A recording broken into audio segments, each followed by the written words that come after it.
अस्सलाम वालेकुम, आप देख रहे हैं प्रोग्राम न्यूज़ फीड। मैं हूं मुर्तज़ा डार। प्रोग्राम में आज हम बात करेंगे अल अजीज़िया और एवनफील्ड रेफरेंसेस में होने वाली सज़ाओं के ख़िलाफ़ अपीलों के केस के हवाले से, जिसमें इस्लामाबाद हाई कोर्ट ने फैसला महफूज कर लिया है। इस्तदा की गई अपील में कि जो सज़ाएँ दी गई हैं इन फ़रीक़ैन को, उनमें से कुछ फ़रीक़ैन मौजूद नहीं हैं, उनकी गैर मौजूदगी में केस मज़ीद आगे नहीं बढ़ सकता। और इसी असना में जो सज़ाएँ दी गई हैं मौजूद कैंडिडेट्स को जो मौजूद हैं अदालत के अंदर, उनकी सज़ाओं के ख़िलाफ़ मुअत्तली की जाए, अपील को एक्सेप्ट किया जाए ताकि केस आगे बढ़ सके। काउंटर नैरेटिव में नैब की जानिब से वकील पेश हुए और इस चीज़ के ऊपर ज़ोर दिया गया कि केस में अगर कोई एक शख्स या फ़रीक मौजूद नहीं है तो केस आगे बढ़ाने की कई शवाहिद और कई मिसालें मिलती हैं। माजी में ऐसी बहुत सारी वर्डिक्ट्स हैं जो मिलती हैं। सो चुनाचे केस आगे बढ़ना चाहिए और जो लोग अदालत के अंदर मौजूद हैं उनके ख़िलाफ़ कानूनी कार्रवाई यकीनन होनी चाहिए।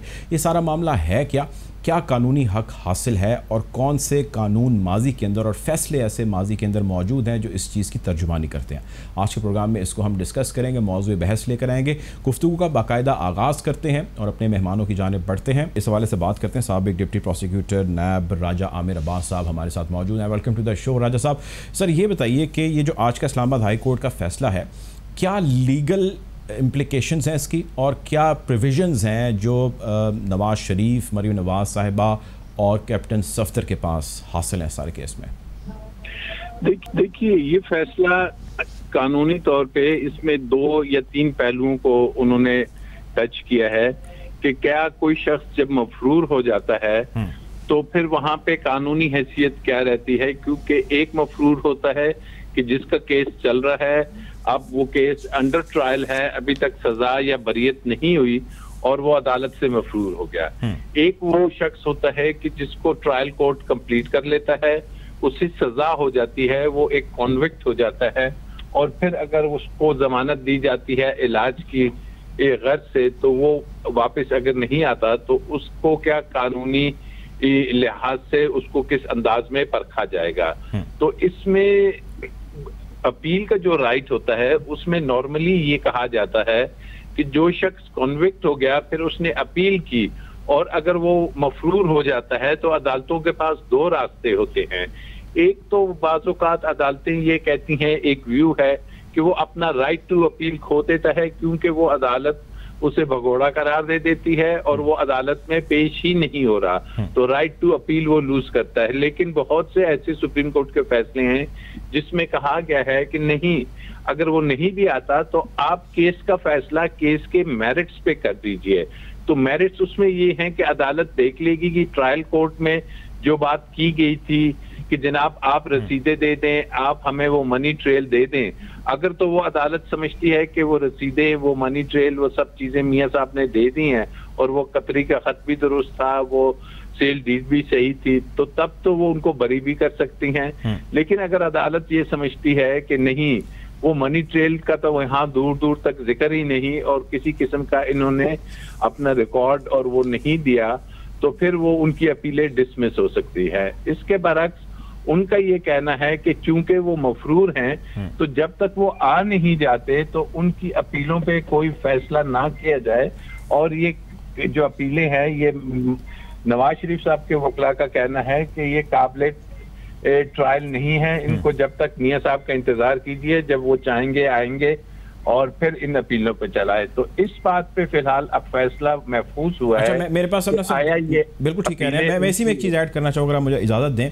इसमें ना 2 नुक्ते हैं। एक थोड़ा सा हमारे लोगों की क्लैरिटी के लिए बताइएगा। कुछ लोग ये जानना चाहते हैं कि जो लोग मौजूद हैं, जिस तरह बाकी 2 लोग हैं वो मौजूद हैं, उनके केसेस भी चल रहे हैं, उसके हवाले से भी आप जानते हैं कि प्रोसिक्यूशन हो चुकी है, उनके ऊपर क्या चीज़ अप्लाई होती है? जो नहीं मौजूद उसका तो आपने जिक्र कर दिया, खैर इसके ऊपर भी काउंटर नैरेटिव एक है, मैं उसकी डिटेल में बाद में जाता हूँ, लेकिन जो लोग प्रेजेंट हैं उनके बारे में बताइएगा। देखिए, अब प्रेजेंट हैं इसमें मरियम बीबी और सफदर साहब। अब इसमें टेक्निकल इशू ये आएगा कि मरियम बीबी को कहा गया है कि जी आपने अबेटमेंट की है, आपने मदद की है वो असासात छुपाने में, और आपने उनकी अयानत की है। लेकिन इसमें अगर उनको सजा को बरकरार रख दिया जाता है, कल को मियां साहब आते हैं, उन्हें बरी कर दिया जाता है, तो फिर ये फैसला किसी तरीके से भी एक ऐसा फैसला होगा काबिल अमल नहीं होगा, क्योंकि जिसने एक्शन किया या जिसने जुर्म किया वो तो बरी हो जाए और जिसने उसमें मदद की मदद करने वाले को सजा दी जाए, तो ये एक बड़ा टेक्निकल इशू है जो अदालतों को देखना है। और इसी तरीके से कैप्टन सफदर का है। तो अब अदालत ने हतमी तौर पे एक डिसीजन लेना है कि जी ठीक है, हम इन अपीलों को अगर चलाते हैं तो हम मेरिट्स पे करेंगे। मेरिट्स में ये है कि मैं नवाज शरीफ साहब अपने चॉइस का लॉयर नहीं रख सकेंगे, फिर सरकार को एक लॉयर सरकारी उनकी गैर मौजूदगी में उनके लिए केस को जो है वो आगे प्लीड करेगा, उनको लीड करेगा। चीजें हैं ठीक कि जिनको आप अदालत ने डिसाइड करना है। ठीक है, बहुत शुक्रिया जी। राजा आमिर अब्बास साहब हमारे साथ मौजूद थे। बहुत शुक्रिया आपके। साबिक डिप्टी प्रोसिक्यूटर नैब हैं। प्रोग्राम में ज्वाइन करें सदीकुल फारूक साहब, पाकिस्तान मुस्लिम लीग नून के सीनियर रहनुमा हैं। Welcome to the program Sadiqul Farooq साहब। सर ये बताइए कि आज जो फैसला महफूज किया गया सजाओं में अपीलों के खिलाफ, कुछ लोग कहते हैं कि जी इसको आगे चलना चाहिए, कुछ का ख्याल है कि आगे नहीं चलना चाहिए, लेकिन ये सारी बातें जुड़ी हैं, कनेक्टेड हैं मियाँ साहब के वापस पाकिस्तान आके अदालतों में पेश होने से। आप हमें ये बताइए कि मियाँ नवाज शरीफ साहब अदालतें उनको बुला रही हैं, वो नहीं आ रहे, क्या मुमकिनात हैं और कब तक मियाँ साहब के आने की उम्मीद लगाई जा सकती है? सारा सिस्टम यहाँ पर स्टॉप हुआ हुआ है। बिस्मिल्लाहिर्रहमानिर्रहीम, बहुत शुक्रिया। मैं कुछ राजा आमिर अब्बास साहब के ख्यालात भी सुन रहा था जी। नवाज शरीफ साहब की सेहत ठीक हो जाए तो वो एक सेकंड के लिए भी मुल्क से बाहर नहीं ठहरेंगे। देखिए, ये बार बार रोजाना सवालात होते हैं। आपको मालूम है उन्होंने एहतसाब अदालत को मैसेज दिया था कि मैं वापस आ जाऊं तो मेरे सामने ही आप सजा सुनाएं। उनकी गैर हाजिरी में सजा सुनाई गई तो वो अपनी बेटी समेत वो पाकिस्तान आए और जेल चले गए। अब जो सेहत का मामला और प्लेटलेट्स का मामला और ये सारा कुछ हुआ, आपको मालूम है, आप जर्नलिस्ट हैं, आप एंकर पर्सन हैं, कि यहाँ पंजाब की जो वजीर सेहत है वो हर दूसरे दिन उनके बारे में जो न्यूज़ बुलेटिन या सेहत का बुलेटिन जारी करती थी वो हुकूमत के पास थे, वो नैब की कस्टडी में थे। अस्पताल हुकूमत के, डॉक्टर्स हुकूमत के, हुकूमती डॉक्टर्स को बुला रही थी। और उसके बाद ये मामला तय हो गया डॉक्टर्स के अपना और जो लेबॉरेटरीज की फाइंडिंग्स थी कि नवाज शरीफ साहब शदीद अलील हैं। यहाँ तक कि इमरान खान ने अपने शौकत खानम के डायरेक्टर साहब को भेजा और उन्होंने तस्दीक की और फिर उन्होंने काबीना के सामने रखा। अब या तो ये है कि उस वक्त नवाज शरीफ साहब को कोई ऐसी चीज दी जा रही थी कि उनकी सेहत इतनी खराब हो कि वो बाहर चले जाएं। अच्छा, जो भी सूरत हाल थी, नहीं ऐसा आप खबर दे रहे हैं बेसिकली कि आप खबर दे रहे हैं ना कि कोई कुछ ऐसा किया जा रहा था, जान के इंजेक्ट किया जा रहा था, दिया जा रहा था, उनको खिलाया जा रहा था कि उनकी सेहत खराब। तो नवाज शरीफ साहब के पास कुछ लोग गए और उन्होंने कहा आप बाहर चले जाएं, तो नवाज शरीफ साहब ने कहा मैं बाहर नहीं जाता। अगर ताबूत सिंध से भी निकला है, अगर ताबूत एक जो है वो KPK से निकला है, एक बलोचिस्तान से, तो एक पंजाब से भी निकलने दे, मैं नहीं जाता बाहर। नवाज शरीफ साहब को बाहर भेजा गया। और आप हाई कोर्ट की जो फैसला है वो देख लें कि जब वो उनकी सेहत ठीक हो वो वापस आ जाए। अच्छा, अब मुझे आप ये बताएं कि जो आप ये जिक्र कर रहे हैं कि उनको कुछ दिया गया, ये कौन से ऐसे अनासर हैं जिन्होंने उनको ऐसा कुछ दे दिया जिसकी वजह से तबीयत ख़राब हो गई और उनको इवेंचुअली तबीयत की वजह से डॉक्टर्स ने और बोर्ड ने सारों ने ज़ोर ज़बरदस्ती से यहाँ से भेज दिया? पहले तो मुझे थोड़ी सी उसकी डिटेल बताइए ना कि वो कौन से अनासर हैं। तो बड़ी खबर जिनके पास थे, जिनके कंट्रोल में थे, वही तो सारा कुछ पंजाब गवर्नमेंट लोग प्लेटलेट्स डाउन हो रहे हैं। और सुने जरदारी साहब के प्लेटलेट्स भी जो है ना वो कम होने शुरू हो गए थे। तो जब मियां साहब का मामला इस हद तक पहुंचा तो शुक्र है कि जरदारी साहब की फिर बचत हो गई। नहीं तो पंजाब गवर्नमेंट इसके जिम्मेदार है जो उसको लुक आफ्टर करी थी सारे मामले को। मैं फिर अर्ज करूंगा तो पंजाब वाले ही जिम्मेदार हैं, PTI की हुकूमत जिम्मेदार है। तो PTI की गवर्नमेंट जो है वो उनको आप ये कह रहे हैं कि वो उनकी बॉडी के साथ कुछ ऐसा ट्रीटमेंट करी थी कि तबीयत खराब हो, ये आप कह रहे हैं ना, ताकि वो मैंने उस वक्त भी यही कहा था एक चैनल पे, वो आज भी रिकॉर्ड पे मौजूद है कि मुझे डर है कि नवाज शरीफ साहब को जहर दिया जाएगा। मैंने उस वक्त भी कहा। नहीं, ये जो आप कह रहे हैं आपके पास कोई सबूत है या आप सिर्फ एक ख्याल है आपका या आपका मुशाहिदा है जिसकी बुनियाद पर आप ये कह रहे हैं? ख्याल नहीं है। जब तक हुकूमत के कंट्रोल में थे उनके प्लेटलेट्स के मामलात आपको मालूम है ना। नहीं सर देखें ना, कल को आप माशाल्लाह सर सीजन जो है वो पॉलिटिशियन है, मेरी सुने आपको ज़रा ये प्रोग्राम हर हल्के में देखा जाएगा, ये प्रोग्राम हर हल्के में देखा जा रहा है, आपका मौक़िफ़ जा रहा है। अगर आपको पंजाब गवर्नमेंट आज कोर्ट में ले जाती है और आपसे कहती है कि जी आपने हम पे इल्ज़ाम लगाया कि हम उनको कोई जहर देने लगे थे या हम उनको कुछ पॉइजन कर रहे थे कि उनकी तबीयत खराब हो जाए, तो आपके पास कोई सब्सटेंशियल एविडेंसेस हैं कि आप ले जाके दिखाएं कि जी हाँ जी ये कर रहे थे उनके साथ? सर्कमस्टेंशियल एविडेंस ये मौजूद है कि जब इनके कंट्रोल में थे प्लेटलेट्स के 7 तक गिर गए थे और वो ठीक नहीं हो रहे थे, उनको उस दौरान माइल्ड हार्ट अटैक भी हो गया। ये सारी रिपोर्ट्स मौजूद हैं, ये सिद्दीकुल फारूक नहीं कह रहा, रिपोर्ट्स है। लेकिन आपने से पहले जिक्र किया ना कि कुछ इस किस्म की चीजें की जा रही थी, उनकी तबीयत खराब हो जाए, आपने अभी तो हमारा शक कहना क्यों नहीं इंक्वायरी करवाई? अच्छा चलें आगे बढ़ते हैं। अब ये बताइए कि शहबाज शरीफ साहब उनके भाई हैं, तबीयत उनकी भी खासी ख़राब है, कैंसर से लड़ रहे हैं लेकिन जेलें भी काट रहे हैं। मियाँ शहबाज शरीफ साहब मैदान में खड़े हैं और केसेस का सामना कर रहे हैं, आपसे ढकी चुपी बात नहीं है। क्या ये मुमकिन हो सकता है नवाज शरीफ साहब के लिए कि जो उन्होंने अपना ट्रीटमेंट वहाँ पे करवा लिया दैट इज़ इनफ, वापस आएँ और जो यहाँ पे पॉसिबल ट्रीटमेंट हो सकता है जिस तरह बाकी लोग करवा रहे हैं वो भी उसका भी सामना करें और जो बहुत सारे मुँह से बातें निकली उन तमाम को खामोश कराया जाए और आके अदालतों का सामना भी किया जाए? जी, पहली बात तो ये है कि नवाज शरीफ साहब के 2 मजीद, एक तो 3rd बाईपास होना है, एक उनकी गर्दन में प्रॉब्लम है जिसका इलाज यूके में भी नहीं है, वो अमेरिका में है। अच्छा, अब वो कह चुके हैं कि मेरा 3rd बाईपास कर दो। डॉक्टरों के नज़दीक बहुत कॉम्प्लिकेटेड है 3rd बाईपास, बहुत कॉम्प्लिकेशन है। जो ही डॉक्टर इस नतीजे पर पहुंचते हैं कि ठीक है अब हम कर दें, वो ये डॉक्टरों के पास है, ये नवाज शरीफ साहब खुद डॉक्टर नहीं है। अच्छा, वो जो 3rd बाईपास होना है उसकी वजह से वो भी नहीं आ पा रहे। अब आप ये बताइए, जो आपने कहा है शहबाज शरीफ साहब का, तो शहबाज शरीफ साहब माशाल्लाह वो फाइट कर रहे हैं, उनकी सेहत इस काबिल है, लेकिन उनको चेकअप के लिए जाना चाहते थे, 1 साल हो गया है वो नहीं गए वहाँ। जिस डॉक्टर ने उनका इलाज किया तो उनको अगर इजाजत मिलेगी तो वो जाएंगे, वैसे उन्होंने कह दिया ठीक है मैं अब नहीं जाता, इलाज तो उनका हो रहा है।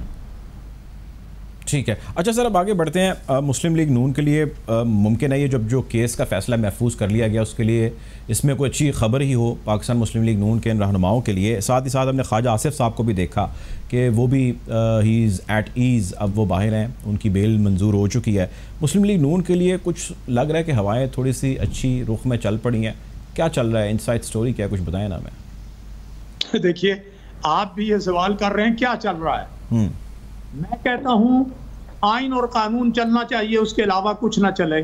ये बात होती क्यों है, फलां को अंदर डाल दो, फलां को बाहर निकाल दो, फलां से मुज़ाकरात हो रहे हैं, फलां को ढील दी जा रही है, फलां को नहीं दी जा रही, ये बातें गैर आइनी हैं, गैर अखलाकी हैं। इसका मतलब ये है कि पाकिस्तान में आइन और कानून की हुक्मरानी नहीं है और ऐसा नहीं होना चाहिए।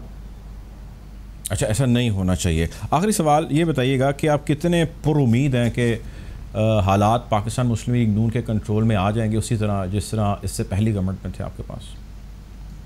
हमें अल्लाह तबारक व तआला की ज़ात पर, अपनी जिद्दोजहद पर और अपनी कारकर्दगी पर मान भी है, नाज भी है और हमें उम्मीद है इंशाअल्लाह अज़ीज़ कि उसकी बुनियाद पर अल्लाह पाक के फजल करम से हम बेहतरी की तरफ जाएंगे और इंशाअल्लाह इलेक्शन हुए फ्री एंड फेयर तो मुस्लिम लीग नून ही आएगी। जो मुस्लिम लीग नून ने अचीवमेंट्स हम उसकी हैं, चाहे वो 5.8% GDP हो, चाहे वो चीनी की कीमत हो 52-53 रुपए किलो, चाहे आटा 35 रुपए किलो, चाहे गवर्नमेंट का बंदा बैठा हो वो आपके सारे दादोशुमार रिजेक्ट कर देगा। सदीक साहब 5.8 पे कोई बंदा नहीं मानता कि नून के दौर में इन्फ्लेशन। मैंने कहा गवर्नमेंट का कोई इस टाइम रिप्रेजेंटेटिव बैठा हो वो आपके दादोशुमार रिजेक्ट करेगा, वो कहेगा जी 5.8% नहीं थी यहाँ पे इन्फ्लेशन। रिप्रेजेंटेटिव की बात नहीं करता, मैं बात करता हूँ इंडिपेंडेंट जर्नलिस्ट की, मैं बात करता हूँ हकायक की, आपकी बात करता हूँ, सिर्फ आपकी बात करता हूँ। क्या आपने तो इन्फ्लेशन नहीं रही पाकिस्तान मुस्लिम लीग नून के दौर पे? आटा नहीं खरीदा एट लार्ज 9 से 11% के दरमियान फ्लक्चुएट करती रही है आपके पूरे टेन्योर के अंदर। बट एनीवेज बहुत शुक्रिया जी, हमारे साथ सदीकुल फारूक साहब मौजूद थे, पाकिस्तान मुस्लिम लीग नून के सीनियर रहनुमा। बहुत शुक्रिया सर आपका। प्रोग्राम में वक्त हो चाहता है एक ब्रेक का, ब्रेक की जानिब बढ़ेंगे।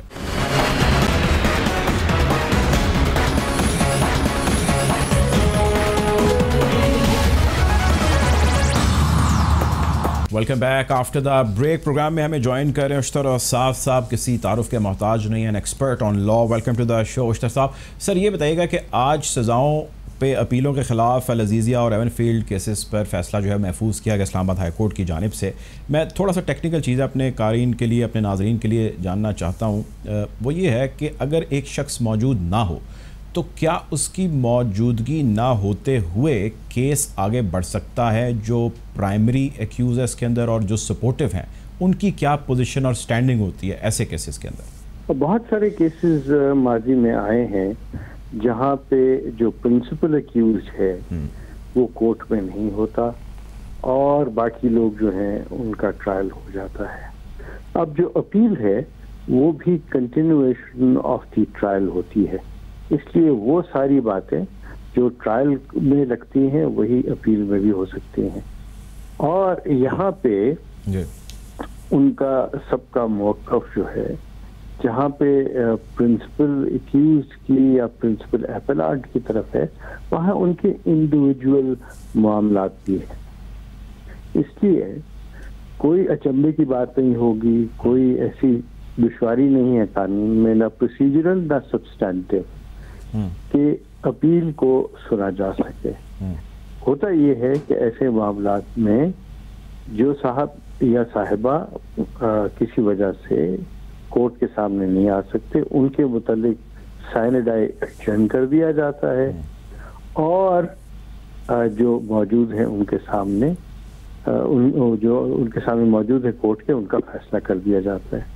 माजी में आप देखेंगे कि मोहतरमा नुसरत भुट्टो साहब की एब्सेंस में भी फैसला सुनाया गया था। तो ये कोई अचंभे की बात इसमें ना सर थोड़ा सी चीज़ें मुख्तलिफ हैं। अब एडिशनल प्रोसिक्यूटर जनरल नायब जो हैं जाज़ेब भरवाना साहब, आज उन्होंने कहा, रेफरेंस दिया उन्होंने, प्रिंसिपल कैंडिडेट या प्राइमरी कैंडिडेट जो भी कह लें, अगर वो मौजूद नहीं है तो बाकी जो दो लोग हैं, मरीम नवाज साहबा और उनके जो हस्बैंड हैं कैप्टन सफदर साहब, वो सेकेंडरी हैं या वो उस नौयत के नहीं हैं जिनकी नौयत या जो हैसियत नवाज शरीफ साहब को इस केस के अंदर हासिल है। जब वो खुद ही नहीं होंगे तो केस आगे नहीं बढ़ पाएगा। इसी वजह से जो सेकेंडरी इसके अंदर एक्यूज़ हैं या जिनके ऊपर ट्रायल है मरीम नवाज साहबा, उनका भी केस इस वजह से आगे नहीं बढ़ पाएगा। वो होंगे तब इनका भी केस आगे बढ़ पाएगा। ये कहना है आज प्रोसिक्यूटर साहब का। आप क्या राय देते हैं इस पर? With a great deal of respect to the additional prosecutor general, मैं अज़हद एहतराम से ये कहना चाहूँगा कि उनका इस्तेदलाल लिटरली भी गलत है, लीगली भी गलत है और प्रोसीजरली भी गलत है। वो प्रैक्टिकल शेप में इसलिए गलत है कि जो मौजूद है उनके मुतालिक जो चार्जशीट है उसके अंदर उनके अपने मुतालिक बात की गई है और आप जब उसको जजमेंट को देखेंगे जो ट्रायल कोर्ट की, उनको अलग अलग चार्ज किया गया है और उसके अंदर कोई किसी किस्म का भी अमर दुश्वारी का बायस नहीं हो सकता कि उनकी अपील को सुन लिया जाए। ये इस्तेदलाल अज़हद एहतराम से मैं फिर कहूँगा गलत है। ठीक है, ये बताइए कि नवाज शरीफ साहब अगर वापस नहीं आते क्या बनेगा इस केस का? मेरिट पे होगा फैसला, क्या देखते हैं आप? देखिए, अपील में फैसले जो हैं वो मेरिट पे ही होने चाहिए। क्यों? ट्रायल में तो एविडेंस की बात है, वहाँ पे क्रॉस एग्जामिनेशन होता है, ट्रायल में एविडेंस रिकॉर्ड होता है और इसलिए कहा यह जाता है कि जो एक्यूज है उसकी प्रेजेंस जरूरी है। लेकिन आप जब CRPC पढ़ते हैं तो वहाँ पे 2-3 जगहों पे मुख्तलिफ बातें बताई गई हैं कि किन हालात में एक्यूज ना भी हो तो भी ट्रायल चल सकता है। ठीक। और अपील तो उसका तो फैसला तो रिकॉर्ड पे होना है, ना उसमें एग्जामिनेशन ऑफ विटनेसेस है, ना एग्जामिनेशन ऑफ द एपेलांट है, ना उनको क्रॉस एग्जामिन करना है। ठीक। तो सब्सटैंशियल जस्टिस के लिए, कंप्लीट जस्टिस के लिए, इंसाफ के तकाज़ों को पूरा करने के लिए वो केसेस जिसमें रिकॉर्ड कंप्लीट हो उनका फैसला सिर्फ और सिर्फ मेरिट पे होना उनका चाहिए। फैसला बिल्कुल सिर्फ और सिर्फ मेरिट पे होना चाहिए। बहुत शुक्रिया जी, हमारे साथ अशतर औसाफ साहब मौजूद थे आपके वक्त का प्रोग्राम में। आज हमारा दूसरा मौजू लाहौर के इलाके जौहर टाउन में होने वाले धमाके के हवाले से, जिसमें कई लोगों ने अपनी जानों का नजराना पेश किया। बहुत सारे लोग जख्मी हो गए, ट्रीटमेंट अभी जारी है। काफ़ी हौलनाक किस्म का धमाका था। 15 से 20 किलो बारूदी मवाद इस्तेमाल किए जाने की इतलात भी आ रही हैं। ये धमाका इस मौके पर होना और ये धमाका एक ऐसे जगह पर होना जो पाकिस्तान का दिल शहर लाहौर और वो भी जौहर टाउन जैसी जगह के अंदर ये धमाका होना यकीनन बहुत सारे सवालात हैं जिनको जन्म दे रहा है। आज के प्रोग्राम में इस सेगमेंट में हम कोशिश करेंगे इस हवाले से जान सकें। प्रोग्राम में हमें ज्वाइन करें जनरल नईम खालिद लोधी साहब। Welcome to the show general साहब। सबसे पहले तो ये बताइए, ये सारा वाक़या जो आपके सामने हुआ है, ये ताने बाने कहाँ से मिल रहे हैं, ये क्या चल रहा है सर? बहुत अफसोसनाक वाक़या है। अल्लाह ताला जो रहमत में जगह दे जो शोहदा हैं। बात यह है कि जब आप काफ़ी अरसा किसी की बात मानने के बाद आइंदा बातें मानने से इनकार कर दें अपने इंटरेस्ट में, और जबकि दुनिया की जो टॉप की इंटेलिजेंस एजेंसीज हैं उनका गठजोड़ हो आपके खिलाफ, और मैं बात कर रहा हूँ CIA, रॉ, NDS, मोसाद, और आपकी एक इंटेलिजेंस जो है वो पूरी कोशिश से उनका जवाबी कार्रवाई कर रही हो और अपने लोगों का भी मुकाबला कर रही हो जो रोज उस पर नए नए इल्जामात लगाते हैं कि उस बंदे को उठा लिया, उसको गायब कर दिया, मिसिंग पर्सन हो गए, हर इल्जाम जो है ना उनके सर थोपा जाता है। साफ है, तो फिर ये काफ़ी मुश्किल मरला है। लेकिन ये मैं अपनी असेसमेंट के मुताबिक नवीद सुना दूं कि इस छोटे से टर्मोइल में गुजरने के बाद हम बहुत बड़ा सुकून का सांस ले सकेंगे इंशाल्लाह, क्योंकि जो अभी फैसला किया गया है वो बिल्कुल दुरुस्त किया गया है और सही डायरेक्शन में है और हमारे रोशन मुस्तकबिल की तरफ इशारा करता है। अच्छा, इसमें लेकिन ये है कि जी एक सर यहाँ पे मैं चीज़ जानना चाह रहा हूँ। अब दो सवाल यहाँ इसी पॉइंट से आपके उठते हैं। आप ये बात जानते हैं कि पाकिस्तान इसको नो कह चुका है, लेकिन पाकिस्तान के इस नो कहने से पहले तालिबान ने ये वार्निंग जारी की अपने प्रेस रिलीज़ के ज़रिए, और उन्होंने ये कहा कि जो कोई भी नेबरिंग कंट्री हेल्प आउट करेगा टू फाइट अगेंस्ट अस या जगह देगा, हम उस पर हमलावर होंगे। तो पाकिस्तान पे एक तो यकीनन उसका भी एक मसला या थ्रेट है या तालिबान की वार्निंग है या वो कोई ऑपरेट कर सकता है। दूसरी जानिब अगर पाकिस्तान ये कह देता है कि जी हमने नहीं देना, जो कि पाकिस्तान ने कह दिए बेसिस, तो इस किस्म के वाक़यात होने लग जाते हैं। तो पाकिस्तान तो दोनों के दरमियान इस वक्त सैंडविच होता दिखाई दे रहा है। और इसकी शिद्दत कितनी हो सकती है भी बताएं। हाँ जी, मैं इससे इतफाक नहीं करता कि पाकिस्तान ने बड़ा क्लियरली वो स्टांस लिया है जिस पर तालिबान ने अप्रिशिएट किया है, और उस अप्रिसिएशन को मैंने खुद अपनी कानों से सुना है। तो पहली बात तो ये कि तालिबान की तरफ बिल्कुल इस किस्म का इशारा करना इस वक्त गलत होगा, उनका कोई इससे लेना देना। हाँ, तहरीक तालिबान पाकिस्तान जो कि एक अलग बात है, जिसके पीछे रॉ है, जिसके पीछे NDS है, वो तो ये काम मोस्ट प्रॉब्ली उन्हीं का है। लेकिन वो चूंकि हमारे कई बहन भाई तालिबान में जब फ़र्क की बात करते हैं तो बड़ा उनको नाराज़गी होती है कि जी ये सब एक जैसे ही हैं, हालांकि ऐसी बात नहीं है। तो जब भी जो नई हुकूमत आएगी अफगानिस्तान में, जब उसकी रिट हो जाएगी और अफगानिस्तान का सॉइल इस्तेमाल नहीं हो पाएगा इर्द गिर्द के मुल्कों के लिए, तब जाके हमें ये आसानी मुयसर होगी। और मेरा ख्याल है कि अगर अमेरिका इस खित्ते से चला जाए तो आप ये समझें कि एक बला टल गई, और उसके वजह से बाद में साफ ज़रा जब इतनी बड़ी चीज कहीं से निकलती है तो वो छोटे मोटे मसले तो होते हैं। तो सर तो ये तो होंगे, पे मजीद प्रेशर नहीं डालेगा, वो कहेगा नहीं कि बहुत डालेगा। एक तो ये एक पहले सुन लेना मेरी बात, एक तो यही प्रेशर है ना, आपने देखा है कि पिछले 2-3 हफ्तों से लगातार धमाके हो रहे हैं, इसलिए कि उनको ये भी पता है ये तहरीक तालिबान पाकिस्तान को कि ये आखिरी मौका है, इसके बाद जब हालात बेहतर होंगे अफगानिस्तान में, रिट कायम हो जाएगी तो हमारे लिए जगह नहीं बचेगी।